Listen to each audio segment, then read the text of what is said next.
As far as next year goes, 2015 going to be an interesting season. What are you most looking forward to about this season, real quick? Because I know Bishop Luers, you mentioned they got so many juniors. They're going to be a real team with Austin Mack, Noah Wazinski, and the rest of the guys to keep an eye on next year. Definitely the big storyline is Carroll and Homestead moving in. You know, you got your SAC people saying, well, wait until they get into the SAC. They're really going to see how it's like. And Carroll and Homestead people are saying, now we're going to show just how good we are against these SAC teams. So it's going to be really interesting week to week, not just, you know, Carroll and Snyder and Homestead and Dwenger, but how those teams match up against Northside and stuff like that. And Concordia, watch out for Concordia. Everybody comes back on that team that produced this year for them.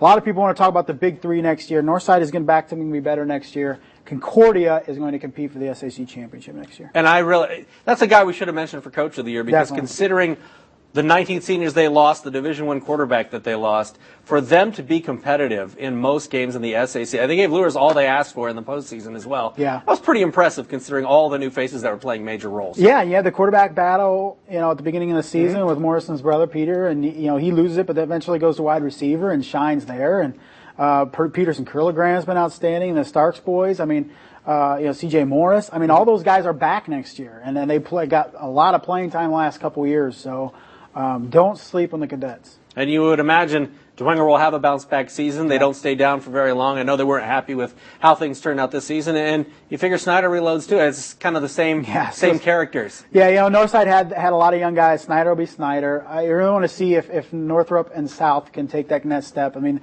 what hurts them is now you have Carroll and Homestead coming in, and you can't schedule a easy out-of-conference game. You can't schedule a Geary West or whatever. Now all of a sudden you're going to gauntlet every week. So it's very tough in a conference like the SAC when you are at the basement to climb out. And we'll just see if, especially South, because they have the athletes there in that hallway to be competitive. Can they get them out? Roosevelt Norfleet, tremendous guy. Hopefully he can get that program going. But you're not going to get any favors from the other 9 teams in the conference, that's for sure. And the Northeast State intrigues me specifically because I like to see what Leo can do up against schools their size. You know, they've run the ACAC for the last 6 years.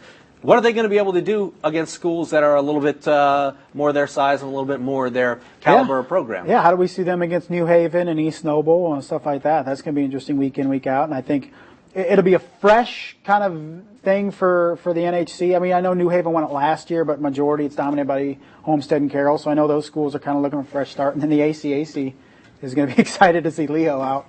And that'll be a more interesting conference.